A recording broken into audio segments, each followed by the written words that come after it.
कहानी है रामपुर गांव की, जहाँ के मर्द महिलाओं को हमेशा नीचा दिखाने की कोशिश में रहते। अरे अभी तक खाना नहीं आया क्या? मुझे एक और शादी करने की जरूरत है।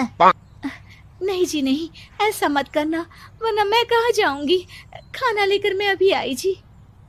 गांव की पंचायत में भी फैसले हमेशा औरतों के खिलाफ ही रहते। मैं जो फैसला सुनाता हूँ वो भगवान की आज्ञा होती है। इस लड़के ने अपने मन से शादी करके अच्छा नहीं किया। लड़के को घर भेज दो और इसकी शादी इसकी जाति की किसी लड़के से करवा दो। लेकिन ये लड़के, इसे तो गांव के बाहर निकाल दो। नहीं नहीं जमींदार साहब, ये क्या बोल रहे हैं? ऐसा नहीं हो सकता। मेरी बेटी मासूम है, इसे अच्छे बुरे की समझ नहीं है। अरे कहाँ जाएगी ये बेचारी? कहाँ जाएगी? इतनी चिंता है तो पूरे परिवार का गांव निकाला कर देते हैं। बेचारे पूरे बसे बसाए परिवार को गांव छोड़ना पड़ता है। चाहे जो हो, अगर बेटियों को कंट्रोल नहीं कर सकते तो गांव में रहने का कोई मतलब नहीं है। यहाँ औरतों को दब कर रहना होगा। कोई भी अपने हिसाब से कुछ नहीं कर सकता, सब ईश्वर की मर्जी से ही होगा। गांव का एक आदमी दौड़ा दौड़ा आता है। सरपंच साहब, जमींदार साहब, वो कालिया है ना, उसकी बेटी पढ़ने के लिए शहर जा रही है। अच्छा, ये कब हो गया? और कालिया की हिम्मत कैसे हो गई ऐसा करने की? लेकर आओ उसे और उसकी बेटी को। बस फिर क्या था, हाजिर हो जाते हैं कालिया और उसकी बेटी सरपंच के सामने। और कालिया, ये क्या सुनने में आ रहा है? बेटी को इंजीनियर बना रहा है तू? और ये बता, गांव में तो स्कूल नहीं है, फिर कहां से इतनी क्लास पास कर गई तेरी बेटी? राधा, जो कि कालिया की बेटी है, उसे लगता है कि सरपंच उसकी तारीफ कर रहे हैं। सरपंच जी, मैंने ऑनलाइन पढ़ाई की है, डिस्टेंस लर्निंग से। सभी में मैंने अच्छे नंबर पाए हैं, जिसे देखते हुए शहर की इंजीनियरिंग कॉलेज में मुझे स्कॉलरशिप मिली है। वाह जी वाह, क्या होती है ये? पहले तो ये बताओ, फिर आगे की बात करते हैं। पूरा गांव राधा की बात सुन रहा था और राधा बोलती जा रही थी। तो ऐसे मैं फ्री में एक अच्छी शिक्षा लेकर गांव में जो कुछ परेशानियां हैं, जैसे बिजली, पानी और इंटरनेट जैसी समस्याओं के लिए काम करूंगी। मैं गांव को शहर से जोड़ने के लिए पुल का निर्माण करवाने का प्रस्ताव रखूंगी। मुझे पूरी उम्मीद है कि जल्द ही हमारा गांव भी तरक्की की राह पर चल पड़ेगा। राधा की बात सुनकर सारे गांव वाले ताली बजाने लगते हैं। सरपंच को समझ नहीं आता कि वो क्या करे। चुप रह नादान लड़की, गांव के खिलाफ जाने के लिए तुझे गांव से बेदखल कर दिया जाएगा, वो भी पूरे परिवार के साथ। और हाँ, अगर ठीक से गांव में रहना चाहती है तो ये पढ़ाई लिखाई छोड़ दे। हम तेरे लिए गांव का कोई होनहार लड़का देखेंगे। तभी गांव का एक आदमी बोल पड़ता है। अरे नहीं नहीं सरपंच जी, राधा बिटिया जो बता रही है, अगर वैसा हो जाए तो हम लोगों को पैसा कमाने के लिए बाहर नहीं जाना पड़ेगा। हाँ जी, और ना ही कोसों दूर पानी के लिए भटकना पड़ेगा। हमारे बच्चे भी अच्छी पढ़ाई कर सकेंगे और आगे बढ़ेंगे, ना कि हमारी तरह खेती करते बैठेंगे। क्यों गांव वालों, राधा बिटिया का साथ देना चाहिए ना। सरपंच देखता है कि गांव राधा के साथ है तो वो चुप हो जाकर अपने सलाहकार से बात करता है, जो बहुत ही चालाक किस्म का इंसान होता है। अरे सरपंच साहब, आपको बहुत ही होशियारी से काम लेना पड़ेगा।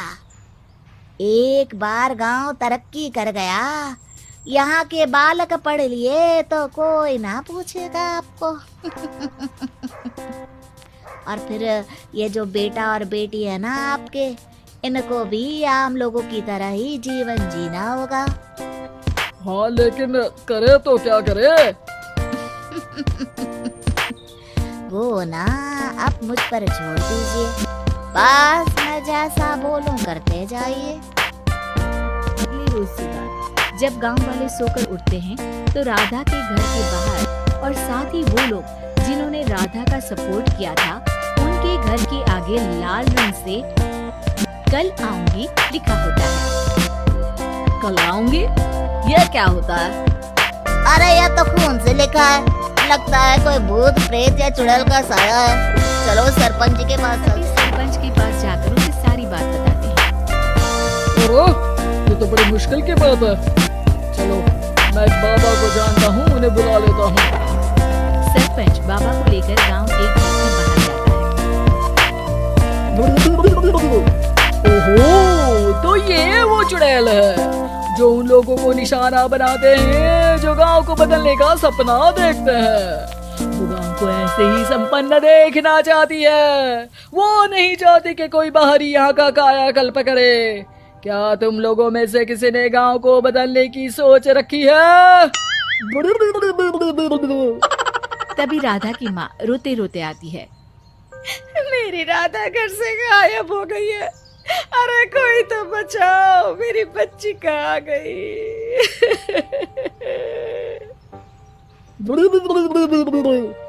ले गई वो चुड़ैल, तेरी बच्ची को ले गई। अब वो उसे श्रापित करके छोड़ेगी, उस पर चुड़ैल का साया हो जाएगा। तभी बुरी सी हालत में राधा भी वहाँ आ जाती है। उसके बाल चुड़ैल की तरह फैले होते हैं और कपड़ों में खून लगा होता है। सभी राधा को देखकर डर जाते हैं। माँ, पता नहीं मुझे कौन उठा कर ले गया था।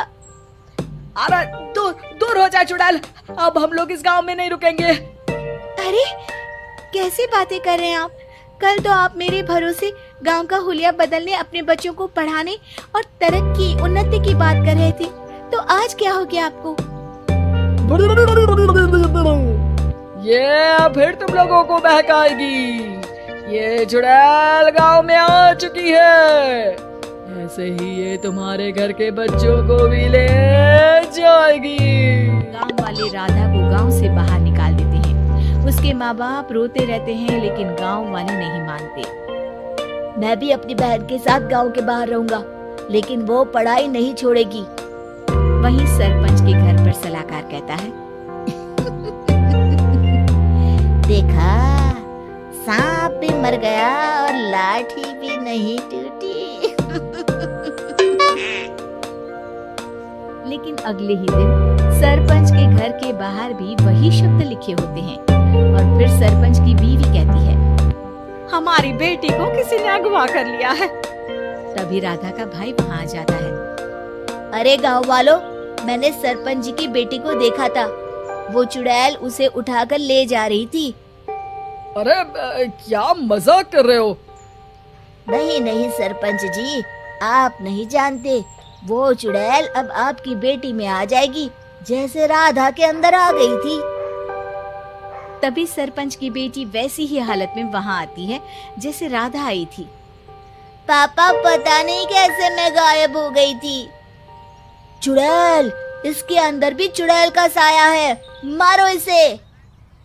अरे नहीं नहीं, इसे भी राधा के पास गांव के बाहर ही भेज दो।